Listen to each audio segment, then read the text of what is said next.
आंदोलकांकडून प्रवाशांना मारहाण। मुंबई येथे सुरू असलेल्या मराठा आरक्षणादरम्यान आंदोलकांनी जुहू बस स्थानक येथे उभी असलेल्या बसमध्ये घुसून प्रवाशांना मारहाण करत बसच्या खिडक्यांची काच देखील फोडली।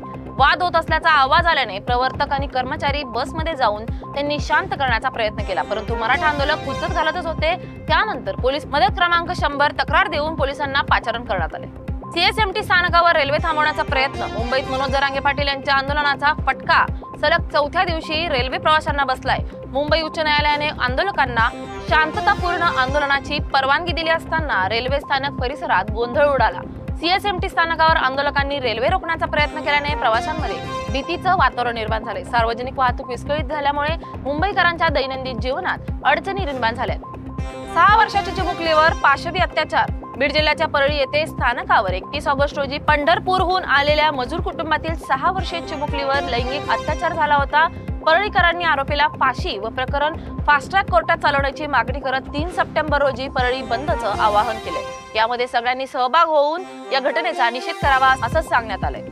उच्चभ्रू सोसायटीत वैश्य व्यवसायाचा पर्दाफाश। छत्रपती संभाजीनगरच्या नंदनवन कॉलनीतील विठ्ठल विशाखा अपार्टमेंट मधील फ्लॅटमध्ये सुरू असलेल्या वेश्या व्यवसायाचा पोलिसांनी पर्दाफाश केलाय। पोलिसांनी एका महिलेला ग्राहक म्हणून पाठवून मिनाज बेग हिला रंगेहात पकडलाय। त्यानंतर एका पीडित महिलेची सुटका करण्यात आली आहे। या प्रकरणी गुन्हा दाखल करण्यात आला असून आरोपीला अटक करण्यात आली आहे।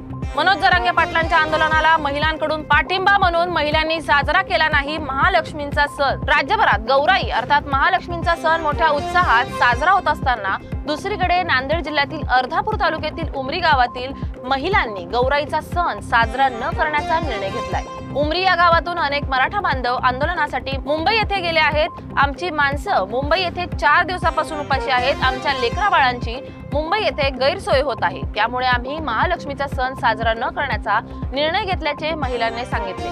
मराठा आरक्षणाच्या मागणीसाठी या गावातील महिला देखील आक्रमक झालेल्या आहेत। मनोज जरांगे पाटील यांना उत्तम आरोग्य लाभो। मराठा समाजाच्या वतीने खंडोबाला साकडं। पुण्याच्या पुरंदर तालुक्यातील जेजुरी येथे मराठा समाजाच्या वतीने मुंबईमध्ये आंदोलन करणाऱ्या मनोज जरांगे पाटील यांना उत्तम आरोग्य लाभावं यासाठी जेजुरीच्या खंडोबाला अभिषेक घालण्यात येणार आहे। सकाळी 11:30 वाजता जेजुरी येथील छत्रपती शिवाजी चौकामध्ये एकत्र येत मराठा बांधवांनी जेजुरीच्या मंदिराकडे प्रस्थान केले। मोठ्या संख्येने मराठा बांधव एकत्र जेजुरी गडावर निघाले आहेत। जरांगे पाटील यांच्या मागणीला पाठिंबा आणि त्यांचे आरोग्य चांगलं राहावं यासाठी खंडोबा देवाला अभिषेक करून साकडं घालण्यात येणार आहे। शांततेसाठी शाहूपुरी पोलीस ठाण्याचे राजवाडा बस स्थानक परिसरात मॉक ड्रिल। गणेशोत्सव व ईद सणानिमित्त कायदा व सुव्यवस्था अबाधित राहावी यासाठी राजवाडा येथे पोलिसांचा सराव, दंगा नियंत्रण प्रात्यक्षिक व सातारा शहरातून पथसंचालन करण्यात आलं। पोलीस जवानांनी राजवाडा बस स्थानक परिसरात मॉक ड्रिल केले।